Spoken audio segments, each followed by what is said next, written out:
Iniciamos un viaje en el tiempo, un camino que nos lleva hasta el momento en el que esta ciudad estaba llena de vida.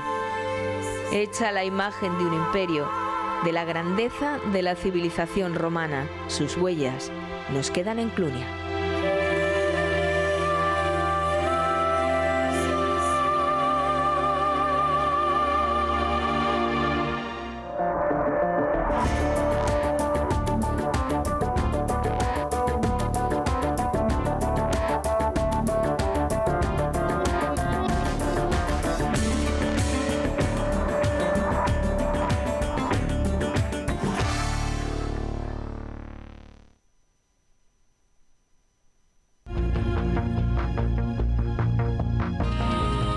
En el término municipal de Peñalba de Castro nos espera Clunia. Situada en el sureste de la actual provincia burgalesa, fue durante años cabeza de un amplísimo territorio. El tiempo y la historia enterraron su esplendor, aunque sus huellas perduran. Una joya de la arqueología que guarda nuestras raíces, un lugar que hay que conocer. El visitante tendría que venir a Clunia porque si no viene se lo pierde. Digamos, se pierde un paisaje espectacular y se pierde pues el poder conocer a Roma desde otro punto de vista, es decir, esta Roma colonizadora y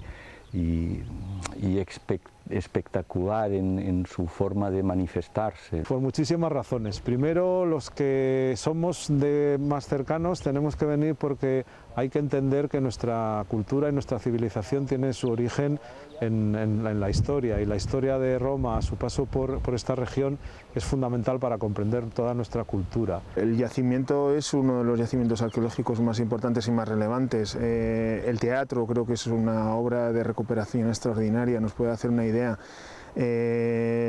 Estamos viendo los mosaicos, las ruinas. Creo que es un capítulo histórico trascendente dentro de lo que es la historia de España y la historia de la romanización, y por lo tanto cualquier persona que se quiera hacer un poco idea de lo que supuso tiene un gran ejemplo aquí en la ciudad de Clunia. Tenemos algunos de los monumentos más importantes de la arquitectura romana que existen en esta parte de España, y por consiguiente poder ver nosotros, nuestros hijos, nuestros descendientes, nuestros familiares, esta arquitectura que a veces vemos en las películas americanas y que sin embargo pertenecen mucho más a nuestra cultura, yo creo que es muy importante. Luego es una parte de nuestra historia, en el fondo nos vamos repitiendo, ¿no? Uno podría pensar que esta es la capital de una primera Castilla. Clunia tiene dos vidas, la que le dio la historia y la que le va aportando los trabajos de recuperación arqueológica, estudios que nos permiten conocerla mejor. Las fuentes históricas hablan de la Clunia prerromana y de la Clunia romana, pero es en el siglo XVIII cuando Lope Ráez es el primero que, digamos, que demuestra que el lugar en donde estaba Clunia era este. Estas serían las primeras intervenciones arqueológicas en la ciudad. Parte de aquellos hallazgos nos esperan en el Museo Provincial de Burgos, donde atesoran las piezas recuperadas en las primeras campañas. Todos los objetos que exponemos aquí pertenecen a la provincia de Burgos, bien porque han sido hallados en la provincia o porque un burgalés ha sido el que los ha encargado. Por ello, también dentro del discurso que seguimos en esta sala, seguimos de alguna forma un discurso cronológico. Y empezamos con los hallazgos que podemos atribuir a las gentes que previamente estaban en la zona de Clunia, antes de la llegada de los romanos. Queremos destacar fundamentalmente una pieza única que exponemos en el museo, y es este fragmento de vasija que contiene como decoración un problema matemático. Es el único ejemplar, digamos, bien conservado en España de esta época, que han sido bastantes los estudiosos que lo han estudiado y creen que lo que está realmente planteando es el teorema de Pitágoras. Sobre el terreno se trabaja desde el año 1931, cuando primero el Estado y después las administraciones regional y provincial adquieren las parcelas, protegen el yacimiento e impulsan las excavaciones. la cuenta de la Diputación de Burgos, parcelas en el Alto, y inicia campañas anuales de excavación, de mantenimiento y de protección del yacimiento. Es decir, que desde el 54 la Diputación no ha parado de preocuparse por el yacimiento. La Diputación apuesta por la ciudad romana de Clunia por el valor que ella representa. Lo importante es conseguir que un yacimiento como el de Clunia consiga generar una ilusión dentro de todo el entorno que de influencia, y ese entorno de influencia no lo podemos circunscribir solo a la Ribera del Duero, sino a la propia provincia de Burgos. Y son los trabajos necesarios, imprescindibles para las obras de restauración y de conservación. Y en general pues se procura que vengan estudiantes de Burgos, de Valladolid, de la zona, es decir, los estudiantes que tendrían que preocuparse y cuidarse en el futuro del yacimiento.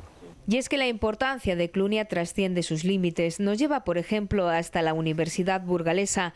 Está presente en el temario del grado de Español y Literatura. Cuando estudiamos la cultura clásica nos vamos a Grecia, vemos un poco su ambiente y lógicamente nos venimos también a España, porque España era una de las provincias romanas. Entonces, estando en Burgos, no cabe duda que uno de los lugares más importantes es Clunia. Estos alumnos están cursando el grado de Español, Lengua y Literatura. Es uno de los dos grados de letras, de lo que antiguamente se conocía letras, ahora artes y humanidades, que ofrece la Universidad de Burgos. Es un grado con relativamente pocos alumnos y que la proporción de graduados es adecuada al mercado laboral, no como sucede con otros que están muy masificados. Lo que queremos es ofrecerles una preparación integral. Y lo que estamos viendo hoy aquí, su conocimiento de Clunia y sus experiencias, viendo la obra de teatro o asistiendo al yacimiento, lo que queremos con ellos es que tengan una cultura general, lo que antes se llamaba cultura general. ¿Qué es lo que hacemos con los alumnos? Aunque no somos de la rama de la historia, sí que tratamos de manera interdisciplinar pues de acceder precisamente a los yacimientos arqueológicos, y prueba de ello es que la semana pasada estuvimos viendo una tragedia, Edipo Rey, y de alguna manera nos enmarca en lo que allí ocurría. Tratamos de vivir como ellos pues de alguna manera nos manifiestan, y luego todo eso lo traemos al aula. El aula siempre son más libros, el aula es otra manera totalmente diferente. Entonces, gracias a la práctica y gracias al conocimiento de Clunia, pues tenemos un acceso mucho más directo y sobre todo mucho más entusiasta. Es el reflejo de que los estudiantes continúan aprendiendo de su legado. A través de sus voces conoceremos el desarrollo de la historia de Clunia. Las primeras noticias que tenemos sobre Clunia y los clunienses las conocemos por los autores romanos. A partir de ahí, gracias a la arqueología, hemos podido ir ampliando y precisando la información que tenemos sobre estos territorios y sobre los habitantes que vivían en ellos. Una de las características que mejor define este yacimiento es que en él podemos dividir la información entre la ciudad celtibérica y la ciudad romana. En época celtibérica habitaban en esta zona pequeñas tribus que solían vivir en pequeños núcleos de población situados en lugares altos y de fácil defensa, como por ejemplo el que se encuentra en el Alto del Cuerno. A estos territorios los primeros indígenas lo denominaban con el nombre de Clunio, que posteriormente ha dado el nombre de Clunia. Desde el reinado de Tiberio, que es en el año 1437 después de Cristo, es muy probable que Clunia tuviese el estatuto de municipio romano. Luego ya con Plinio, a mediados del siglo I después de Cristo, se convirtió en la capital del convento. Y esto supone que tiene el control judicial y religioso de una amplia zona del norte de Hispania, con muy buenas comunicaciones. Por ejemplo, la vía que iba a Cantabria, que pasaba por unos núcleos importantes de nuestra provincia, como son Castrojeriz. En el siglo II, Ptolomeo la cita por primera vez con su nombre completo como colonia, que es Colonia Clunia Sulpicia. Este nombre se lo dio el emperador Galba, que justamente fue en esta ciudad donde se dio cuenta de que le comunicaron que había muerto Nerón y tuvo que emprender el viaje rápidamente a Roma para sucederlo. Gracias a Suetonio y Plinio conocemos la extensión de este convento jurídico, que comprendía desde la cuenca alta del Ebro hasta la salida del Cantábrico y la cuenca alta y media del Duero. También aportan datos Suetonio, Plinio y Plutarco. También viene citada igualmente en el itinerario antoniano, que comprendía las rutas Caesar Augusta y Astúrica Augusta. A lo largo del siglo I comienza la construcción de los edificios públicos sin atender a una trama organizada urbana. Las termas, las casas 1, 2 y 3, el edificio Flavio, van surgiendo poco a poco. Es probable que la decisión de convertir Clunia en capital del convento incentivara todas estas intervenciones arquitectónicas. A partir del siglo II la ciudad no se desarrolla como estaba previsto. Por causas que se desconocen, la ciudad necesita un cambio de rumbo y se tiene que adaptar a una nueva situación. Ya no les interesa tanto los fastos deseos imperiales, sino que se preocupa por sí misma. Este cambio de rumbo fue un éxito hasta el siglo V, pero a partir de entonces inicia la decadencia. La ciudad de Clunia continúa hasta el siglo VII, pero con la época visigoda comienza a decaer, y esto lo sabemos por la pérdida de textos literarios y con la carencia de la moneda, y porque se instauró una capital en la ciudad de Usama, que es la actual burgo de Osma. Luego también, a pesar de que Clunia se cristianizó muy pronto, no ha conseguido ser sede episcopal, pero que sí mantiene la capitalización de algunos territorios alrededor. Con el tiempo, el Alto Castro pasó a ser propiedad de la Iglesia y las ciudades de alrededor comenzaron a saquearse, pero esto se mantenía con un cierto control. Y a partir de la primera y segunda desamortización, en Clunia los saqueos fueron en aumento y se ha convertido en una zona de cultivo. Es la historia de una gran ciudad, pensada, planificada y realizada para albergar la actividad que generaba el imperio. Tiene lo necesario y más. En ella hay mucho de ese aspecto propagandístico de la arquitectura y del urbanismo romano. En este sentido tiene uno de los foros mayores de la península, el teatro es uno de los mayores de la península. Todo está muy a lo grande, muy pensando en una ciudad imperial y sobredimensionado si pensamos en las necesidades de una ciudad que vive o que tendría que vivir también de su territorio. En ese sentido la ciudad está muy sobredimensionada y sería esa sobredimensión la que luego el imperio se olvida de ella y la deja ahí. La ciudad tiene que apañarse, sigue viviendo y es una ciudad que, bueno, de aquella manera se aguanta hasta por lo menos el año 1000. A partir de ese momento la ciudad se debe convertir, entre otras cosas, en una cantera. Es decir, alimenta lo que sería el nacimiento de los pequeños núcleos de población que hay por la zona, que sin duda vienen aquí a buscar piedra hasta dejarlo como nos lo han dejado ahora. Clunia fue realizada a lo grande. Lo comprendemos al contemplar su teatro, uno de los mayores de la península ibérica.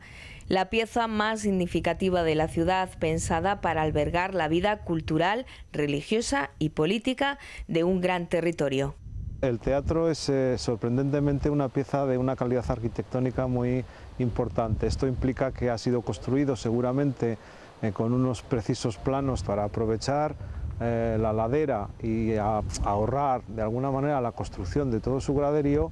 Se instala en un barranco, en una especie del barranco, quiere decir que es una parte inclinada de la ciudad por donde se desagua parte del agua de lluvia del cerro, del alto, ¿no? Sabíamos que había aquí un teatro, seguro, pero el detalle de cómo era exactamente el edificio, pues era difícil de percibir. En su momento la Diputación empezó a organizar festivales en el lugar, eso cada vez tenía más éxito, cada vez venía más gente y en un momento determinado la Diputación decidió intervenir en serio en el teatro para recuperarlo. Unas dimensiones que sobrepasan los 100 metros de diámetro y estamos, digamos, entre los 3 más grandes de España. y los otros dos, que son Zaragoza y Cádiz, están entre 110, 108, 107, es decir, estamos en unos términos muy parecidos, pero nosotros contamos con la suerte de tener ese diámetro completo, es decir, nosotros podemos situarnos en la parte más alta del teatro. La sorpresa ha sido recuperar el nivel de la escena, que era mucho más bajo de lo que se creía habitualmente, y estas mismas excavaciones han llevado a descubrir y conocer lo que sería propiamente la parte de la fachada, y entonces ahí hemos tenido la sorpresa de encontrar un postescenio con un nivel inferior que en cierta forma hace que el edificio sea peculiar. Gran escena con un aparato escénico arquitectónicamente muy rico, del cual hemos encontrado ya en los fragmentos que nos permiten la reconstrucción, a pesar de que en realidad es la parte más saqueada y es de la parte que contamos con poco material, a pesar de que sigue siendo significativo, pero hay que imaginarnos que esa fachada, que ahora la vemos de 5 o 6 metros de altura, llegó a tener 21 metros y 2 pisos de columnas, de manera que bueno, pues recogía espacialmente un lugar bastante espectacular.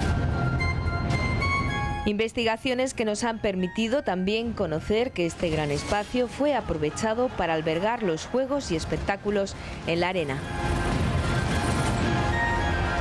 En el caso de Clunia no hemos encontrado el anfiteatro, seguramente no lo hubo nunca, porque al parecer este teatro en muy poquito tiempo fue convertido en una especie de arena para, digamos, satisfacer estas necesidades vinculadas a juegos con fieras, con gladiadores, con animales, incluso juegos cómicos, etc.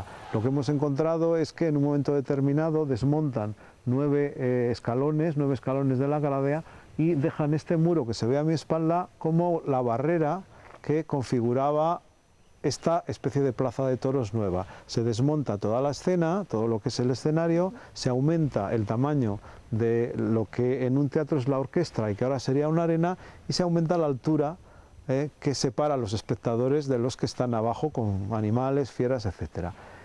Para ello colocaron una argolla en el centro de esta nueva arena, en la que se podían atar unos animales, y hemos tenido la suerte de que en esa argolla el que promocionó esta transformación nos dejó la inscripción con la fecha consular. Nos decía que los cónsules Enecio y Apolinar, en su época, un tal Tautius Semanos, que era edil, había hecho este espectáculo, y eso nos pone exactamente la fecha del 169, que es la época de Marco Aurelio, con lo cual sabemos que en el 169 de nuestra era se transformó el teatro. Hasta el momento el teatro ha centrado las investigaciones, pero en lo alto del cerro la ciudad nos espera con más sorpresas, como la espectacular Casa Taracena, situada en el corazón de Clunia. Ocupa toda una ínsula y en su extensión aún no la conocemos del todo, no la conocemos completamente. Es antigua, es una casa que está aquí ya en el siglo I, pero fundamentalmente lo que vemos en estos momentos es la reforma de finales del siglo III y principios del siglo IV. Tiene muchos espacios, digamos, subterráneos, en donde habría almacenes, habitaciones que se debían utilizar en el momento de clima más extremo, tanto de frío como de calor, y este sería pues el mosaico más conocido de esta casa. Mosaico que embelleció probablemente el comedor de verano de una casa muy próspera que pertenecía a una familia rica y poderosa. Es tan poderoso como para que en esta reforma de finales del III decide construirse unas termas para uso propio y las construye ocupando parte de la calle, es decir, no se corta lo más mínimo.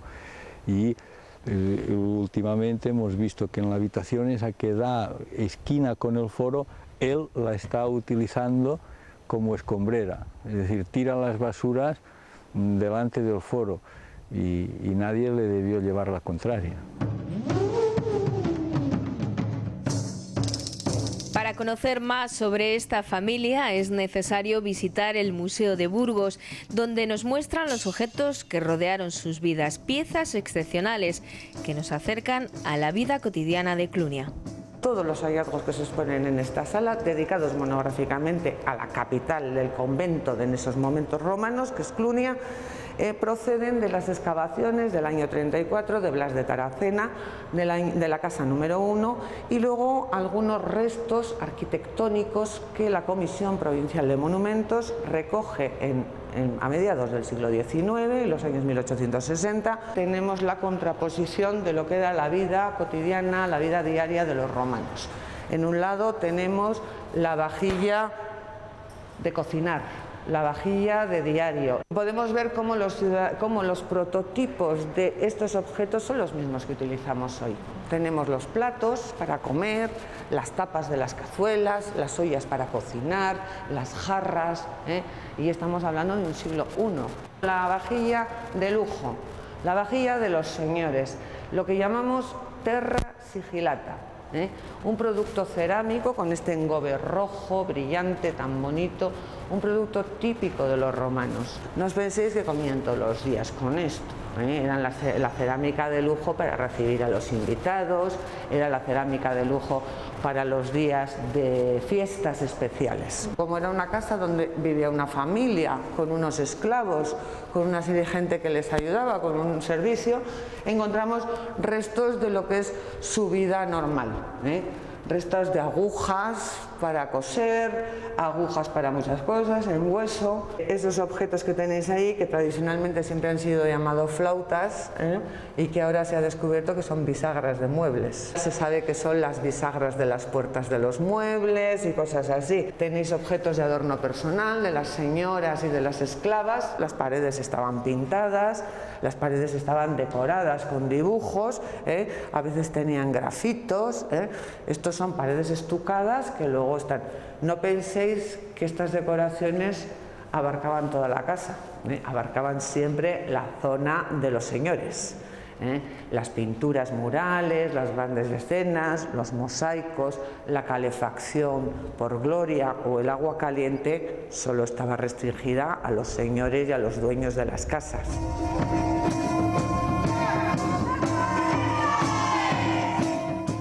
Es tan solo un ejemplo de la riqueza de Clunia. Nos espera su gran foro, la basílica, los comercios, todos forman un mosaico atractivo que la Diputación de Burgos quiere potenciar con nuevas inversiones y retos. Sabedores de que la ciudad romana es uno de los yacimientos más importantes, yo diría, dentro de la península, lo que sí que hay que buscar es la singularización y saber compatibilizar el resultado de las excavaciones y el patrimonio arqueológico con el valor turístico que se le puede añadir al yacimiento. Potenciar lo que se ha descubierto ya, todos los restos arqueológicos, con un gran edificio a nivel de recepción de visitas, una zona de almacenaje, una mejora en lo que es el recorrido y visita, intentando incluir otras partes de la ciudad que en la actualidad no se encuentran señalizadas, conjugar lo que es el patrimonio arqueológico, el patrimonio turístico, todo eso que se puede o que puede desarrollar un proyecto de envergadura de cara a la dinamización de esta zona. En el horizonte la puesta en valor de la singularidad de Clunia, su sistema de abastecimiento de agua, una circunstancia que le hace única. La joya del yacimiento es teatros romanos hay muchos, pero ciudades que se organizan contando con que se podrán aprovisionar de agua de un sistema de lagunas que hay por debajo, eso ya es muy raro. Encontró además estas lagunas, lo cual implicaba que el abastecimiento de agua estaba siempre garantizado. A todos nos gustaría poder trabajar y poderlo conocer mejor, porque es lo que hace al yacimiento realmente extraordinario. Es uno de los misterios que todavía encierra esta ciudad. Nos espera en Clunia, un lugar donde nuestro pasado toma vida, donde todavía perdura la huella de Roma.